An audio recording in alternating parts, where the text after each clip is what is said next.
Welcome back, everybody. This is the Double R Reacts Week 14 Power Rankings. So before we react to ESPN's list of their top 10 NFL teams, I'm going to go ahead and give you mine so that we can compare mine to theirs. So number one, I have the Philadelphia Eagles.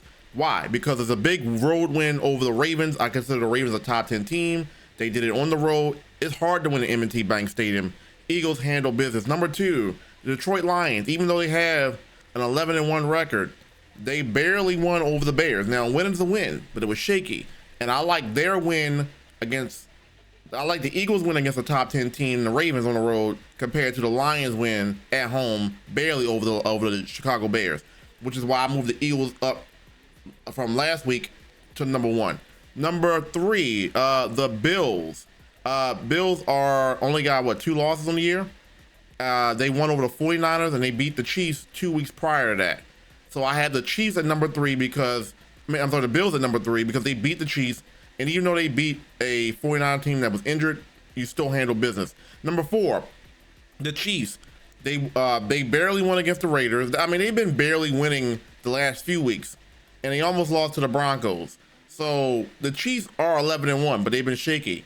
And that game against the Raiders was like, ugh. Number five, I have the Minnesota Vikings. Good comeback win. They were down to the Arizona Cardinals, but they came back and won. That defense is pretty good, and they are 10-2. Number six, I have the Green Bay Packers.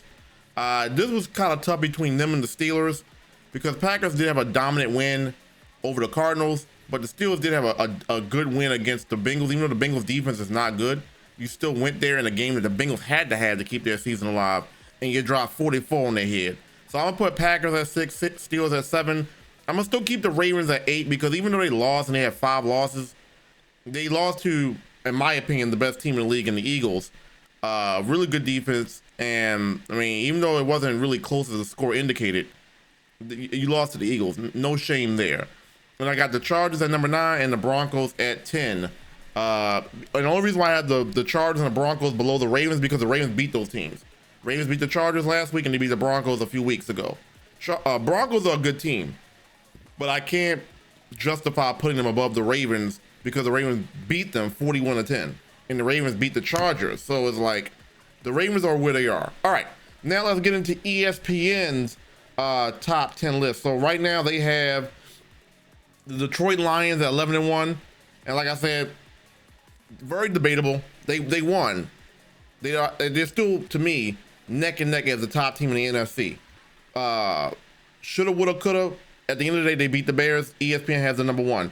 ESPN has the Buffalo Bills at number 2. I'm actually kind of shocked about this. Yeah, they did beat the Chiefs, and yeah, they did beat the 49ers.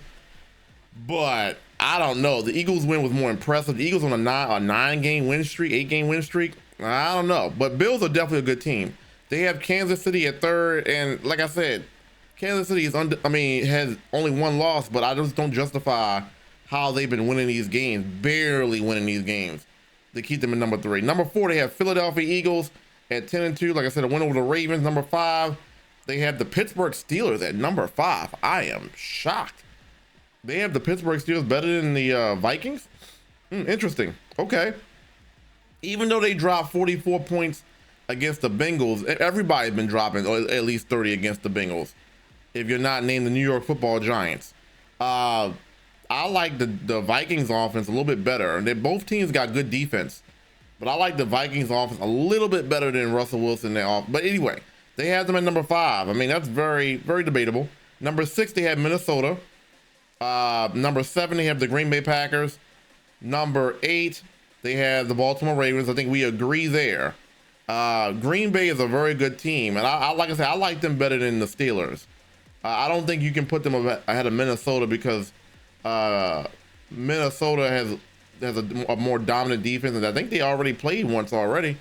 And Minnesota won that game. I may be wrong about that, but I'm pretty sure the Minnesota Vikings. Let's see, did they play already? Yeah, they played. No, they didn't. I'm tripping. We're looking at Minnesota, right? So Minnesota and Green Bay they played early in the year, and Minnesota won that game. So yeah, even though that was a while ago, They still won that game. Number 8, Baltimore Ravens. ESPN had them at number 8 and they didn't change. I mean, you lost to the Eagles. I don't think you drop points for that. Then they got number 9 as the Chargers, and they have number 10 as the Commanders. Wow. Now they did beat the brakes off of Tennessee, but Tennessee's not that good. And just to scroll down, they got, so where do they have the Broncos at? They have the Broncos as 12. And they dropped 2 spots because they beat the Browns. I don't know how you justify that. I don't know how you justify dropping 2 spots after beating the Browns. And Houston went up a spot because they beat the Jaguars. The Jaguars aren't good. The Jaguars aren't good to go up a spot. How do the Texans beat the Jaguars and go up a spot? Broncos beat the Browns and have looked better over the last like 5 or 6 games, and you drop 2 spots. And you put the Commanders up a spot because you beat the Titans. And the Commanders have been struggling a little bit. I don't know. I don't understand that by ESPN. I don't understand that. I thought the Broncos don't deserve the drop when they win. They've been streaking lately. And if you look at the Broncos overall, I mean, they've been playing some solid football. And even the games that they lost to, they on a 3-game win streak. They lost to the Chiefs, barely, and you lost to the Ravens, 41-10. Outside they last like 1, 2, 3, 4, 5, 6, 7 games, you lost 2 of those games to the top 2 teams. I mean, some of the top 2 teams in the AFC, in the Ravens and the Chiefs. Back-to-back weeks. Outside of that, you've been cooking. You cooked Atlanta, you beat Las Vegas Raiders, and you beat the Browns. I mean, granted, they haven't really played nobody outside those top 2 AFC teams, but you've been handling business. I don't understand that. Anyway, that is my reaction to. I'm surprised they got the Lions at 1. I'm surprised Buffalo's at 2, and I'm surprised the Broncos. I'm surprised the Steelers are 5 ahead of Minnesota, and I'm surprised the Broncos are not even in the top 10. So that's just my reaction to this. Let me know what you guys think in the comments section below about ESPN's top 10 list, and I will see you next time.